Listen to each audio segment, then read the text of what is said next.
امریکہ میں سیاسی پارا آسمان چھونے لگا۔ 47 امریکی ریاستوں میں قبل از وقت ووٹنگ جاری۔ 7 کروڑ 70 لاکھ سے زیادہ ووٹ ڈالے جا چکے۔ 2020 کے انتخابات سے ٹرن آؤٹ 47% زائد۔ 5 نومبر کو ہونے والے انتخابات میں ایوان نمائندگان کے 435 ارکان، 33 سینیٹرز اور 13 گورنرز بھی چنے جائیں گے۔ امریکہ میں صدارتی انتخابات کی تیاریاں آخری مراحل میں داخل۔ بیلٹ باکسز، پیپرز اور الیکٹرانک ووٹنگ مشینیں پولنگ سینٹرز میں پہنچا دی گئیں۔ صدر بننے کے لیے کسی بھی امیدوار کو 270 الیکٹورل ووٹ درکار۔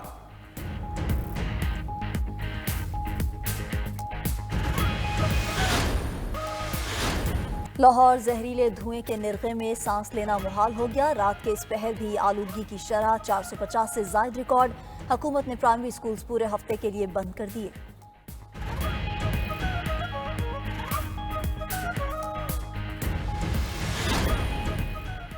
حکومت کی ججز کی تعداد بڑھانے اور پریکٹس اینڈ پروسیجر ایکٹ میں ترمیم کی تیاری۔ اہم قانون سازی کے لیے قومی اسمبلی کا اجلاس آج شام 4 بجے طلب۔ 7 نکاتی ایجنڈا بھی جاری۔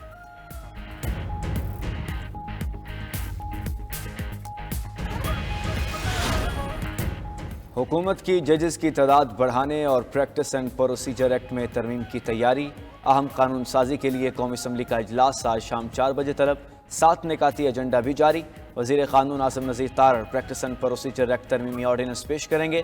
سپریم کورٹ ججز کی تعداد میں اضافے کا بل بھی منظور کروائے جانے کا امکان ہے۔ عالمی انڈیکس میں عدلیہ کی تنزلی کا معاملہ بھی زیر بحث آئے گا۔ پی آئی کی تباہی کا معاملہ اٹھایا جائے گا۔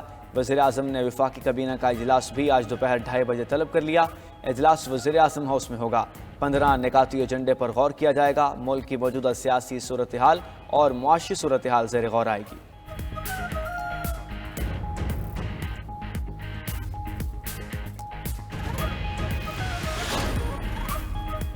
وزیر اعظم شہباز شریف نے ملک میں بیرونی سرمایہ کاری اولین ترجیح قرار دے دی۔ لاہور میں برطانوی کاروباری شخصیات کے وفد سے ملاقات میں آگاہ کیا کہ SIFC کے ذریعے تاجر برادری کو بہترین سہولیات فراہم کی جا رہی ہیں۔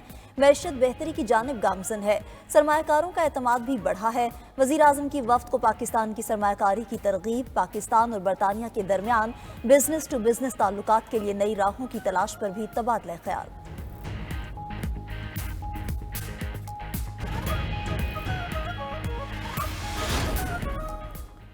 PIA پنجاب حکومت لے یا خیبر پختونخوا حکومت خریدے کوئی اعتراض نہیں۔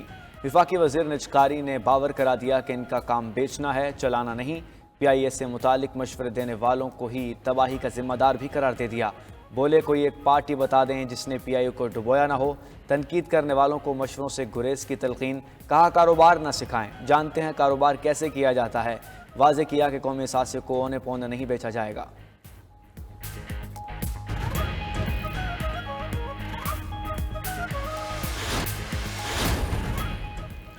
لندن میں فائز عیسیٰ کی گاڑی پر حملہ۔ وزارت خارجہ نے ہائی کمیشن کو قانونی کارروائی کی ہدایت کر دی۔ ملزمان کو قرار واقع کی سزا دلوانے کے لیے قانونی راستہ اختیار کیا جائے گا۔ ہائی کمیشن کا عملہ رپورٹ درج کرائے گا۔ برطانوی وزارت FCO کے توسط سے کارروائی عمل میں لائی جائے گی۔ وزارت خارجہ نے فیصلہ کر لیا، ذرائع کا دعویٰ۔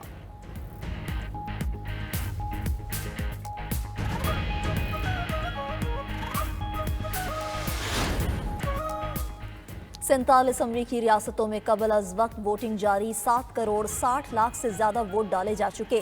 55% ووٹرز نے پولنگ سٹیشن جا کر ووٹ دیا۔ 45% ووٹرز نے آن لائن رائے دی۔ 2020 کے انتخابات سے ٹرن آؤٹ 47% زائد۔ 5 نومبر کو ہونے والے انتخابات میں ایوان نمائندگان کے 435 ارکان، 33 سینیٹرز اور 13 گورنرز بھی چنے جائیں گے۔ امریکہ میں صدارتی انتخابات کی تیاریاں آخری مراحل میں داخل۔ بیلٹ باکسز، پیپرز اور الیکٹرانک ووٹنگ مشینیں پولنگ سٹیشنز پر پہنچا دی گئیں۔ صدر بننے کے لیے کسی بھی امیدوار کو 270 الیکٹورل ووٹ درکار۔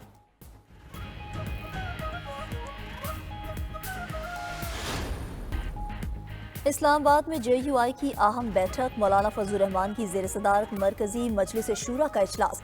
26ویں آئینی ترمیم کے محرکات، اثرات اور پس منظر پر تبادلہ خیال۔ پارٹی کے کردار پر بھی تفصیلی گفتگو۔ مسئلہ فلسطین کی تازہ صورتحال اور موجودہ ملکی اور بین الاقوامی حالات پر بھی تبادلہ خیال۔ مولانا فضل الرحمان کی چیئرمین PTI بیرسٹر گوہر کے گھر بھی آمد۔ چچی کے انتقال پر اظہار تعزیت کیا۔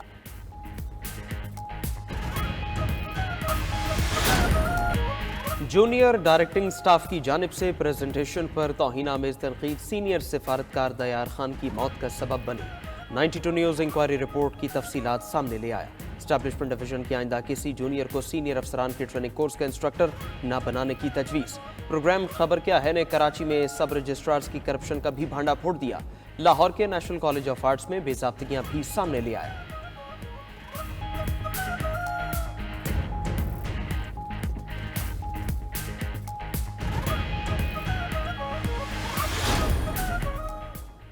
غازہ میں نزاع کی حالت برقرار، 24 گھنٹوں میں 55 فلسطینی شہید کر دیے گئے، 192 بے گناہوں کو خون میں نہلا دیا گیا۔ شمالی غازہ میں محاصرے کے دوران 13 فلسطینیوں کو شہید کیا گیا۔ جوالیہ، بیت اللہ اور رفح میں 9 افراد شہید۔ نصیرات کیمپ سے تشدد شدہ 4 فلسطینیوں کی لاشیں ملیں۔ پولیو مرکز پر گرینیڈ حملے میں 4 بچوں سمیت 6 شہید۔ اقوام متحدہ لفظی مذمت تک محدود، کسی کارروائی کا حوصلہ نہ کر سکے۔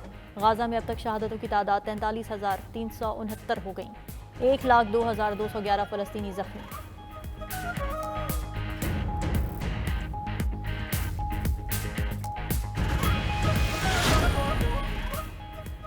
اسرائیل کا لبنان سے سینئر حزب اللہ رکن کی گرفتاری کا دعویٰ۔ شہر بترول میں کارروائی اسرائیلی بحریہ کے کمانڈوز نے کی۔ گرفتار کیے گئے رکن بحریہ کے سینئر رہنما عماد محاذ ہیں۔ اسرائیل کا دعویٰ تصدیق نہ ہو سکی۔ لبنانی فوج اور اقوام متحدہ کی امن فوج واقعے کی تحقیقات کر رہی ہے۔ لبنانی وزیر اعظم نجیب میقاتی کا رد عمل۔ اسرائیلی حملوں میں 2 ماہ کے دوران طبی عملے کے 85 ارکان شہید۔ اقوام متحدہ نے بھی تصدیق کر دی۔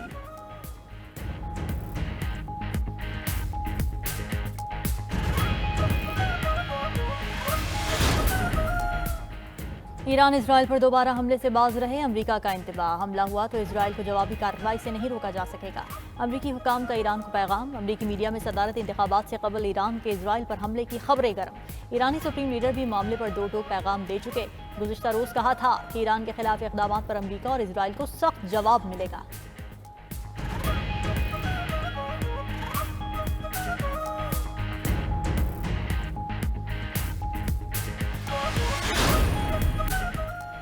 پی ٹی آئی کے مغوی وکیل انتظار سمجھوتہ بازیابی کے بعد گھر پہنچ گئے۔ نامعلوم اغواکاروں کے خلاف اٹک کے تھانہ صدر حسن عبدال میں مقدمات درج۔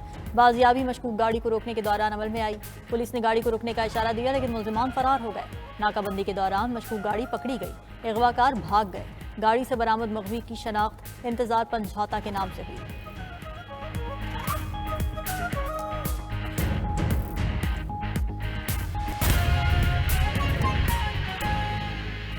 وزیر اعظم شہباز شریف نے وفاقی کابینہ کا اجلاس آج دوپہر 2:30 بجے طلب کر لیا۔ وفاقی کابینہ کا اجلاس وزیر اعظم ہاؤس میں ہوگا۔ وفاقی کابینہ 15 نکاتی ایجنڈے پر غور کرے گی۔ ملک کی موجودہ سیاسی اور معاشی صورتحال زیر غور آئے گی تو وزیر اعظم شہباز شریف نے وفاقی کابینہ کا اجلاس آج دوپہر 2:30 بجے طلب کر لیا ہے۔ وفاقی کابینہ کا اجلاس وزیر اعظم ہاؤس میں ہوگا۔ وفاقی کابینہ 15 نکاتی ایجنڈے پر غور کرے گی۔ ملک کی موجودہ سیاسی اور معاشی صورتحال زیر غور آئے گی۔